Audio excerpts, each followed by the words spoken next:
अब एक नया हुक्स पढ़ने जा रहे हैं, उसका नाम क्या है? Use call back. एक हुक्स पढ़ने जा रहे हैं, उस हुक्स का नाम क्या है? Use callback hooks. ठीक है ना? तो हम लोग पढ़ने जा रहे हैं, क्या नाम है उस हुक्स का नाम? Use call back dot. अब देखिए यूज कॉल बैक हुक्स होता क्या है मैं बताता हूं।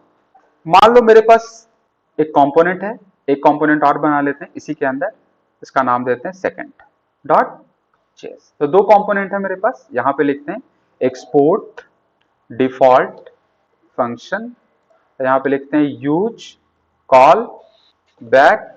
ठीक है, ये कंपोनेंट मिल गया, रिटर्न करते हैं यहाँ पे और यहाँ पे लिखते हैं h1 use call back hook. Clear है? और ये मेरा सेकंड कंपोनेंट है, तो इसको भी कॉपी कर लेते हैं और यहाँ पे क्या कर देते हैं पेस्ट, और यहाँ पे क्या कर देते हैं सेकंड। कोई दिक्कत? आपको मैंने बताया था कि सेकंड कंपोनेंट को यहाँ पे कॉल कर रहे हैं, इसको कैपिटल करना पड़ेगा, तो यहाँ पे मैं लिख रहा हूं। ठीक है, क्लियर है? तो यहाँ पे मेरा सेकंड कंपोनेंट है। अब देखिएगा यहाँ पे मेरा कहने का मतलब क्या हो रहा है कि यहाँ पे मेरे पास दो स्टेट है, एक है count, set count equal use. ठीक है, और इसमें मेरा वैल्यू क्या है बता रहा हूँ, 0 है।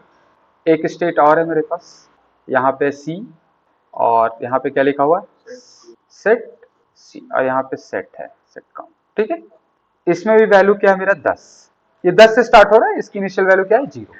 यहाँ पे एक फंक्शन है, फंक्शन का नाम है बार। ठीक है, यहाँ पे पास हो रहा है डेटा, यहाँ से स्टार्ट हो रहा है, यहाँ पे पा रहा है सेट सी, और सेट सी में क्या पास हो रहा है यहाँ पे सेट सी। ठीक है, यहाँ पे क्या पास हो रहा है, हम लोग डेटा को पास कर रहे हैं। मतलब बार को जब कॉल करेगा तो यहाँ पे क्या पास करेगा डेटा, और सेट सी में डेटा सेट हो जाएगा जो भी मैं पास करेंगे। और यहाँ पे हम लोग किसको कॉल करा रहे हैं, काउंट को। ठीक है सर, और सेकंड में किसको पास कर रहे हैं, बार को। फन कर देते हैं, अब फन में किसको पास कर देते हैं। क्लियर हुआ? समझ में आ रहा है? तो अब यहाँ पे h1 पे कॉल करेंगे ऑन क्लिक, और यहीं पे फंक्शन कॉल कर रहे हैं, और किसको कॉल कर रहे हैं हम लोग, नहीं सेट काउंट को। और काउंट में कितना कर रहे हैं, जो भी काउंट है उसमें +1। क्लियर हो गया? जो भी काउंट है उसमें क्या कर दिया +1। अब मतलब समझना क्या है।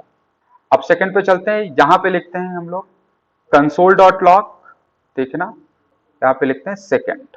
ठीक है, और यहां पे लिखते हैं क्या, प्रॉप्स। क्लियर है? अभी प्रॉप्स का यूज देखेंगे, यहां पे लिखते हैं सेकंड सी, कंपोनेंट है कंपोनेंट।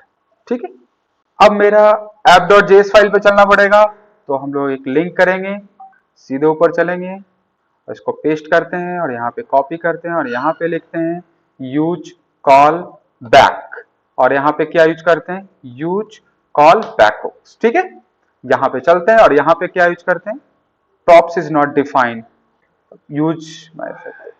तो यहाँ पे प्रॉप्स डिफाइन नहीं है, कहाँ पे, सेकंड में। तो यहाँ पे सेकंड में प्रॉप्स है, और यहाँ पे क्या लिखा है फन। फन में बार को पास किया, तो थोड़ा सा देखते हैं एरर को, एरर क्या आ रहा है। यहाँ पे एक एरर दे रहा है, यहाँ पे use effect my hook dot line number 22 props is not defined. Line number 22 use effect my hook, कहाँ गया यूज इफेक्ट माई हुक।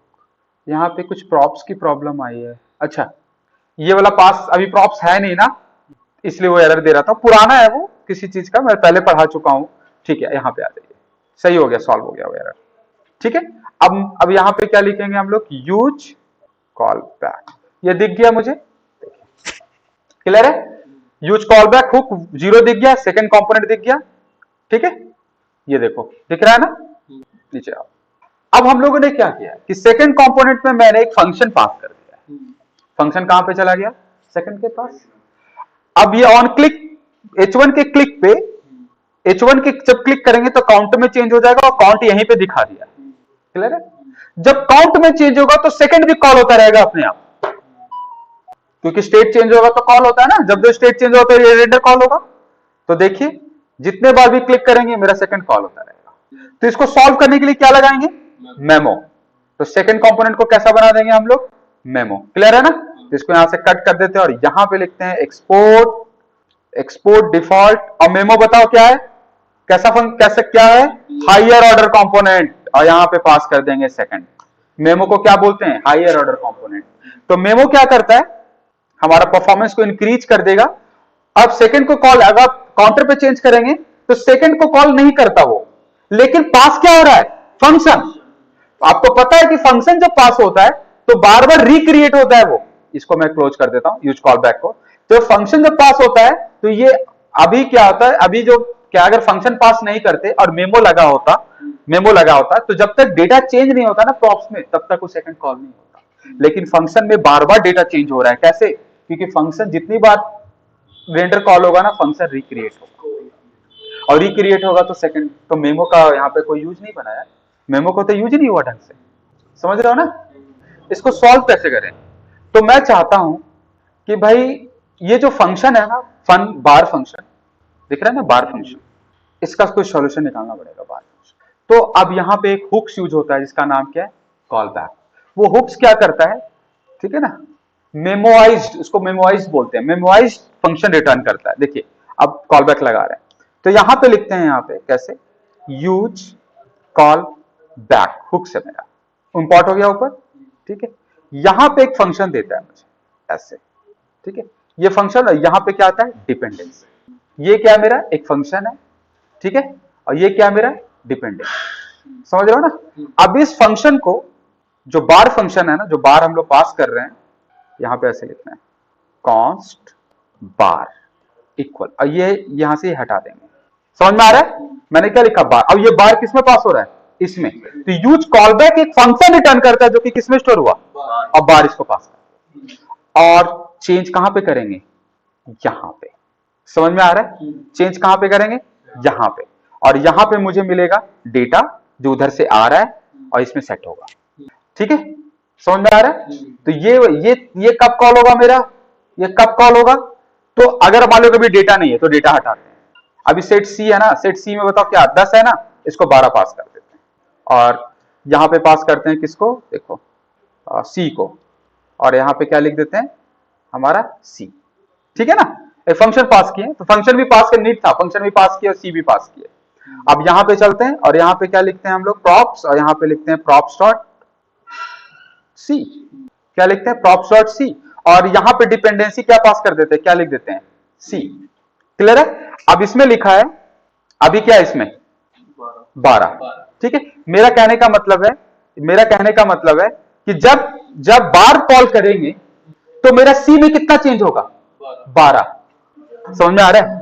सी में कितना चेंज होगा? 12। तब ये वाला सेकंड कंपोनेंट लोड होना चाहिए, अदरवाइज सी लोड नहीं होगा।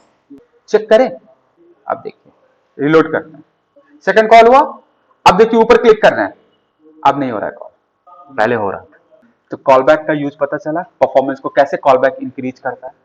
इसको फंक्शन ही तो चाहिए था। इसको फंक्शन, जब आपको फंक्शन पास कराना हो और आप चाहते हो बार बार ना कॉल हो, रिक्रिएट ना हो, तो आपको फंक्शन जो होगा ना, बनाना नहीं है फंक्शन, आपको यूज कॉल बैक एक फंक्शन रिटर्न करेगा जो कि किसमें स्टोर होगा? बार में। वो पास कर देना आपको यहां पे। ठीक है, अब बार को जब यहां से कॉल करोगे ना, देखो अब यहां से बार को कॉल कर रहे हैं इसके ऑन क्लिक पे, तो अगर ये मेमो भी हटा देंगे तो नहीं चलेगा? नहीं, मेमो लगाना है, मेमो लगाना है। और यहां पे पास करते हैं 12, या 12 भी हटाते हैं, 12 बाद में पास करेंगे। फन को कॉल किया, अब फन जब कॉल होगा तो फन कॉल होगा मतलब बार कॉल होगा। तो ये जो कॉल बैक आपको फंक्शन दिया है, अब यहां पे क्या सेट किए हैं? 12। अब देखिए 12 सेट होगा। तो यहां पे जब यहां पे चेंज होगा ना 12 से, अगर 12 है, अब 12 से 14 होगा या कम होगा तभी एक सेकंड कॉल होगा, अदरवाइज नहीं होगा। ये अलग चल रहा है, उसकी इसके साथ कोई डिपेंडेंसी नहीं। कैसे सॉल्व किया? यूज कॉल बैक बहुत इंपॉर्टेंट है। क्लियर हो रहा है? अब मुझे वहां से, मैं चाहता हूं वहां से डेटा पास करो और यहां कॉल होते, यहां आपने जैसे पास किया अपने डेटा कुछ भी, जैसे यहां पे मैं पास कर दिया 14, तो ये 14 आपको यहां भी गेट करना पड़ेगा, तो डेटा आपको यहां मिलेगा ए में, और ए को पास कर दिया यहां। क्लियर है? अब देखिए, दिख गया? अब देखिए, दिख रहा है? अब यहां तो इसको क्या बोलते हैं? Call back. बहुत अच्छा फंक्शन। पहले अगर डायरेक्ट फंक्शन पास करते तो इसमें क्या होता है कि आप ये अगर आप काउंट पे भी चेंज करते ना तो फिर भी कॉल होता। अगर फंक्शन पास नहीं कर रहे हो तब तो ठीक है, बराबर है, मेमो से चलेगा, यूज कॉल बैक की कोई नीड नहीं है आपको। लेकिन अगर आप पैरामीटर में, अगर उसके प्रॉप्स में फंक्शन पास कर रहे हो तब आपको उसको परफॉर्मेंस को इंक्रीज करने के लिए आपको यूज कॉल बैक लगाना है। ठीक है ना। ये इसका मतलब यूज कॉल बैक क्या है, हुक्स है। इसके पैरामीटर, इसके आर्गुमेंट में क्या पास करते हैं, call back function. Second parameter क्या है, डिपेंडेंसी। सेकंड पैरामीटर क्या है, डिपेंडेंसी। ये डिपेंडेंसी है कि अगर सी में चेंज हो तभी ये फंक्शन रिटर्न करेगा, अदरवाइज नहीं करेगा। क्लियर है। तो डिपेंडेंसी पास कर दिया। ये यूज कॉल बैक मुझे क्या रिटर्न करेगा, एक फंक्शन, और फंक्शन बार में मिला और बार को पास कर दिया।